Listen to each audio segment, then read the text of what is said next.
guys! Welcome back. Gagawa tayo ng lauya pork. Ilocano style. Hindi ako from Ilocano pero kasi nagkikrave ako ng na lauya. So ang gagamitin natin is pork hock. Itong gagamitin natin. Meron tayo ditong onions, luya, at saka bay leaves. Meron ako ditong saba, mamaya ko pa siya ikakat. Meron tayong kamote at saka cabbage. So ang sabi dapat lagyan daw ng ng patawag dito ng bawang, pero this time hindi ko lalagyan ng bawang. So meron ako ditong tubig na papakuluan. Pakuluan natin tong tubig na to.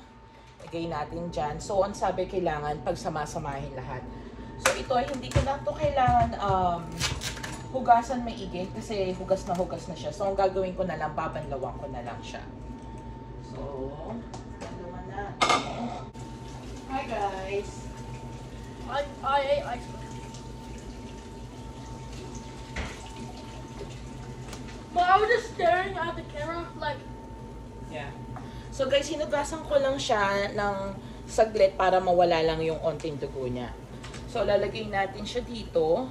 Papakuluan natin to ng siguro mga 30 to 45 minutes para mawala yung, para lumambot siya lalo. And then, lalagay natin tong luya. Lalagay natin yung luya. Then, onions.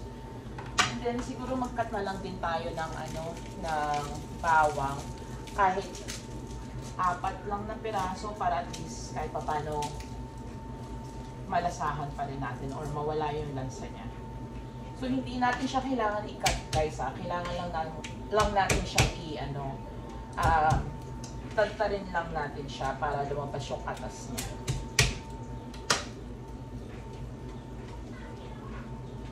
So lalagay natin yan dyan. So, 2, 3, 4.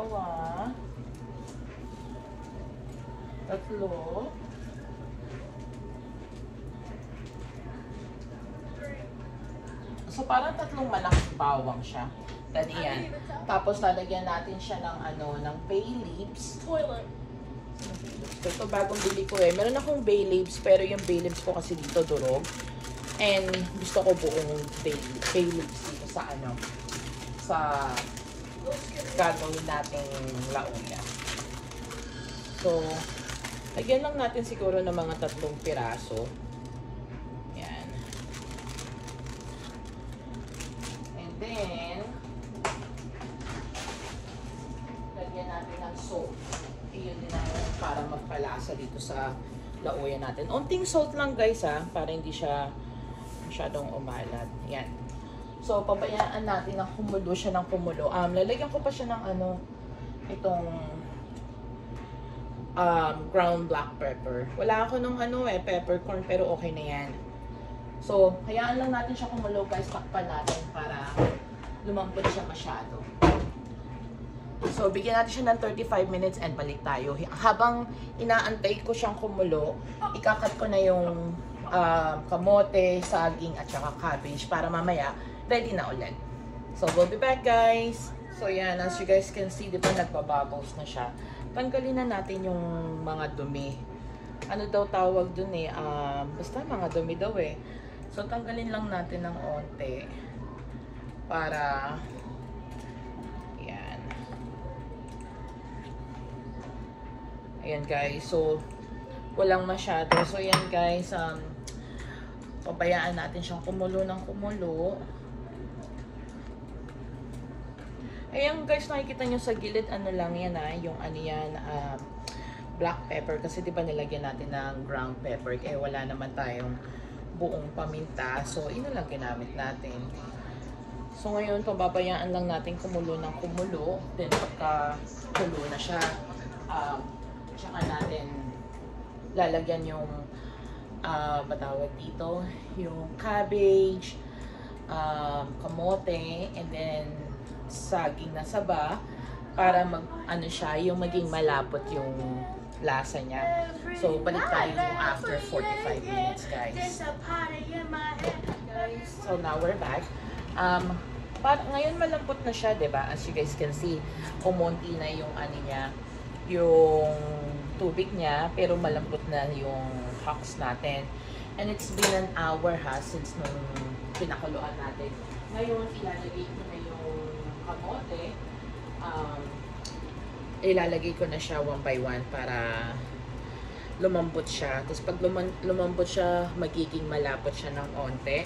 And then, tsaka natin isusunod yung saging ng saba. And then, ilas natin yung, ano pa tawag dito? Yung cabbage.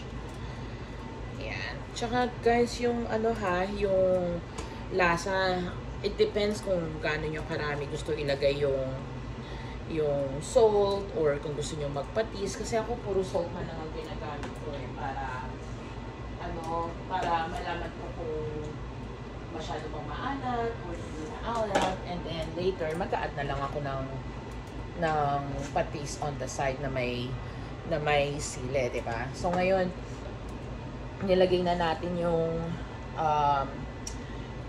ano pa tawag dito, yung kamote, and then lalagyan ko lang siya ng onting tubig, guys, or siguro hindi, okay na to yung sabaw na to, yung tubig na to, then pakukuluan na lang natin siya hanggang sa mailagay ko na yung banana. Pero ngayon, ikakat ko muna yung banana para pag kumulo ng onti yung kamote, maisali ko na din siya. So, I'll be back, guys.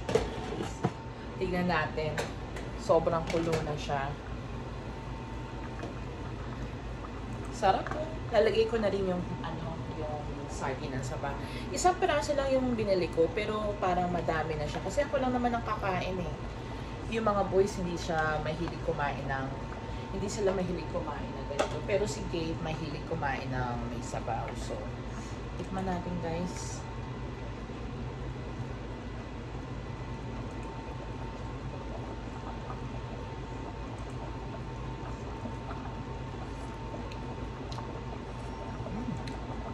Guys, ang sarap ah.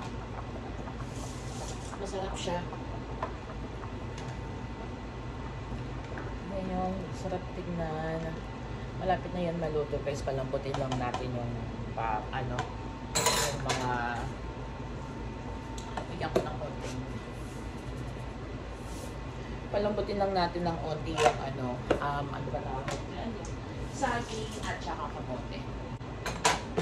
So, we'll be back, guys, after siguro mga 15 minutes. Then, lagay natin yung cabbage. So, yes, you can see Gabe is making hot dog. What are you trying to do? Tell them. Huh? Tell them what you're trying to do with your hot dog. I'm to make it to octopuses.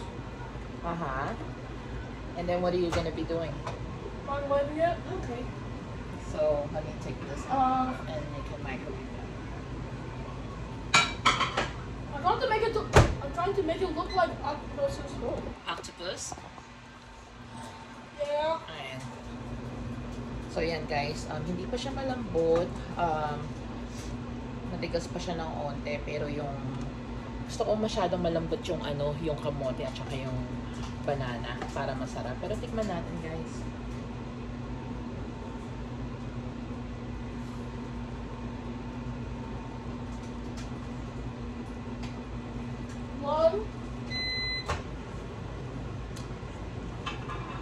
Sarap, guys.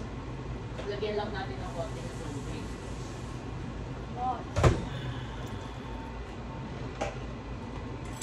Show it to them. Supposed to make it look like octopuses, but it didn't turn out right. So, ayan, guys. Guys, by the way, gumawa pala ako ng mango shake kagabi. Nilagay ko sa freezer. So, ngayon, ayan na siya. Frozen na. Sarap.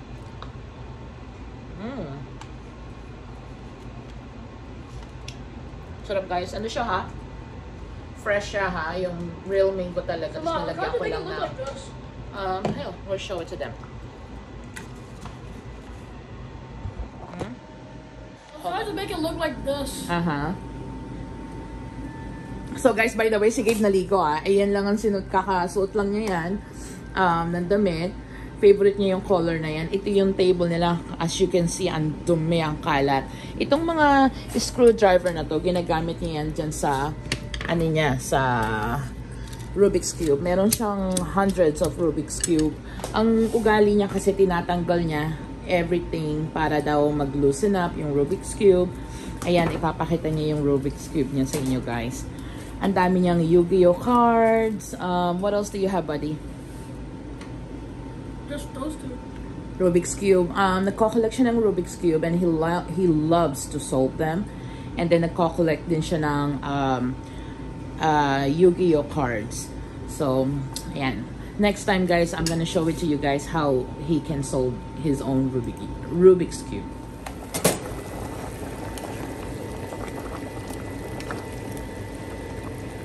Ayan, guys, luto na. Lagay na natin yung cabbage. I'll be back, guys. Lagay ko lang yung cabbage. Saluin na lang natin. Tapos pabayaan natin siyang kumulo.